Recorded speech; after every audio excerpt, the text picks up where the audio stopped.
ইয়াৰ আগৰ ভিডিঅ'টোত মই আপোনালোকক এইটো প্ৰশ্ন দিছিলোঁ যে বমডিলা পাছ কোনখন ৰাজ্যত অৱস্থিত ইয়াৰ অপচনসমূহ হৈছে নাগালেণ্ড ছিকিম অৰুণাচল প্ৰদেশ আৰু হিমাচল প্ৰদেশ ইয়াৰ ভিতৰত শুদ্ধটো হৈছে option number C Arunachal Pradesh আজিও আপোনালোকৰ কাৰণে 10টা জিকে কুৱেশ্যন লৈ আহিছোঁ আশা কৰোঁ ভিডিঅ'টো চাই ভাল পাব আহক বেছি পলম নকৰি আজি আমাৰ ভিডিঅ'টোলৈ আগবাঢ়ো আজি আমাৰ প্ৰথমটো কুৱেশ্যন হৈছে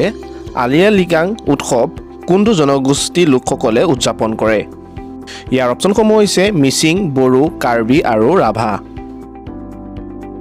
ইয়াৰ ভিতৰত শুদ্ধটো হৈছে অপচন নম্বৰ এ মিচিং আলিয়া লিগাং উৎসৱটো মিচিং জনজাতিৰ লোকসকলে উদযাপন কৰে আলিয়া লিগাং এই উৎসৱটো প্ৰতি বছৰৰ ফাগুন মাহৰ প্ৰথম বুধবাৰৰ দিনা এই উৎসৱটো পালন কৰা হয় নেক্সট কুৱেশ্যন যে আলিয়া লিগাং উৎসৱৰ আই শব্দটো অৰ্থ কি ইয়াৰ অপচনসমূহ হৈছে বীজ ফল গছ আৰু পানী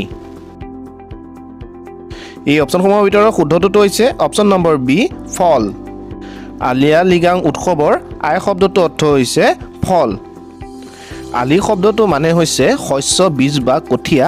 আই শব্দটো অৰ্থ হৈছে ফল আৰু লিগাং শব্দটো অৰ্থ হৈছে আৰম্ভণি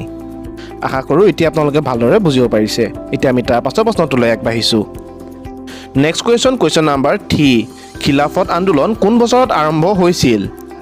ইয়াৰ অপচনসমূহ হৈছে 1922 1923 1999 আৰু 1921 ইয়াৰ ভিতৰত শুদ্ধটো হৈছে অপচন নম্বৰ চি 1999 খিলাফত আন্দোলন 1919 চনত আৰম্ভ হৈছিল নেক্সট কুৱেশ্যন নম্বৰ 4 মুক্ত দুৱাৰৰ নীতি প্ৰৱৰ্তন কৰা দেশখন আছিল ইয়াৰ অপচনসমূহ হৈছে ৰাছিয়া ফ্ৰান্স গ্ৰেট ব্ৰিটেইন আৰু আমেৰিকা যুক্তৰাষ্ট্ৰ ইয়াৰ ভিতৰত শুদ্ধটো হৈছে অপচন নম্বৰ ডি আমেৰিকা যুক্তৰাষ্ট্ৰ মুক্ত দুৱাৰৰ নীতি প্ৰৱৰ্তন কৰা দেশখন হৈছে আমেৰিকা যুক্তৰাষ্ট্ৰ নেক্সট কুৱেশ্যন নম্বৰ 5 হাৰাপ্পা সভ্যতাৰ কেতিয়া আৱিষ্কাৰ কৰা হৈছিল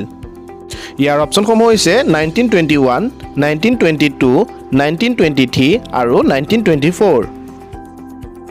ইয়াৰ ভিতৰত শুদ্ধটো হৈছে অপচন নম্বৰ এ 1921 হাৰাপ্পা সভ্যতাৰ 1921 চনত আৱিষ্কাৰ কৰা হৈছিল মনত ৰাখিব হাৰাপ্পা সভ্যতাৰ আৱিষ্কাৰ কৰিছিলে 1921 চনত দয়াৰাম সাহনীয়ে নেক্সট কুৱেশ্যন নম্বৰ 6 দৌল গোবিন্দ মন্দিৰ কোনখন পাহাৰত অৱস্থিত ইয়াৰ অপচনসমূহ হৈছে গৰুৰাচল পাহাৰ চন্দ্ৰ ভাৰতীয় পাহাৰ মণিকোট পাহাৰ আৰু চিত্ৰাচল পাহাৰ ইয়াৰ ভিতৰত শুদ্ধটো হৈছে অপচন নম্বৰ বি চন্দ্ৰ ভাৰতীয় পাহাৰ দৌল গোবিন্দ মন্দিৰ চন্দ্ৰ ভাৰতী পাহাৰত অৱস্থিত নেক্সট কুৱেশ্যন নম্বৰ 7 নিম্নলিখিত কোনখন নদীক চাংপু বুলি কোৱা হয় ইয়াৰ অপচনসমূহ হৈছে কৃষ্ণা গোদাবৰী গংগা আৰু ব্ৰহ্মপুত্ৰ এই অপচনসমূহৰ ভিতৰত শুদ্ধটো হৈছে অপচন নম্বৰ ডি ব্ৰহ্মপুত্ৰ নদীক চাংপু বুলিও কোৱা হয় নেক্সট কুৱেশ্যন নম্বৰ 8 অসমত ভূমি জৰীপৰ ব্যৱস্থা আৰম্ভ কৰা প্ৰথম কোন আছিল ইয়াৰ অপচনসমূহ হৈছে ৰুদ্ৰসিংহ গদাধৰ সিংহ শিৱসিংহ আৰু প্ৰতাপ সিংহ ইয়াৰ ভিতৰত শুদ্ধটো হৈছে অপচন নম্বৰ বি গদাধৰ সিংহ তেওঁৱে ভূমি জৰীপ আৰু জোখমাখৰ বাবে মোগলৰ ব্যৱস্থা গ্ৰহণ কৰিছিল নেক্সট কুৱেশ্যন নম্বৰ 9 ব্ৰহ্মপুত্ৰ নদীৰ ওপৰেৰে নৰনাৰায়ণ সেতুৱে কোন দুখন জিলা সংযোগ কৰিছে এই অপচনসমূহৰ ভিতৰত শুদ্ধটো হৈছে অপচন নম্বৰ চি বঙাইগাঁও আৰু গোৱালপাৰা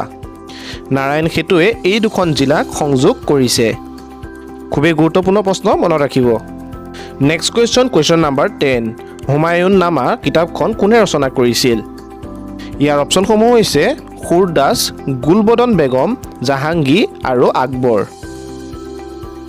ইয়াৰ ভিতৰত শুদ্ধটো হৈছে option number B Gulbadan Begum Humayun Nama কিতাপখন গুলবদন বেগমে ৰচনা কৰিছিল আৰু এই গুলবদন বেগম হৈছে মোগলৰ শাসক বাবৰৰ কন্যা মনত ৰাখিব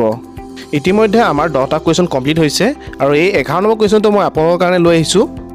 যে বেংগল গেজেট আছিল দেশ দ্বাৰা প্ৰতিষ্ঠিত এখন ইংৰাজী বাতৰি কাকত এই অপচনসমূহৰ ভিতৰত শুদ্ধটো কোনটো হয় আপোনালোকে কমেণ্ট বক্সত কমেণ্ট কৰি জনাব যদিহে পাৰে যদিহে নোৱাৰে তেনেহ'লে মই নেক্সট ভিডিঅ'টোত আপোনালোকৰ কাৰণে এই কুৱেশ্যনটো আকৌ ৰিপিট কৰাই দিম আজিলৈ এই ভিডিঅ'টো ইমানখিনি আছিলে যদিহে ভিডিঅ'টো চাই ভাল পালে ভিডিঅ'টো এটা লাইক কৰি চেনেলটো ছাবস্ক্ৰাইব কৰি কাষত থকা বেল আইকনটো প্ৰেছ কৰি ৰাখিব আজিলৈ মই বিদায় লৈছোঁ পুনৰ লগ পাম নতুন এটা ভিডিঅ'ত ধন্যবাদ জয় অসম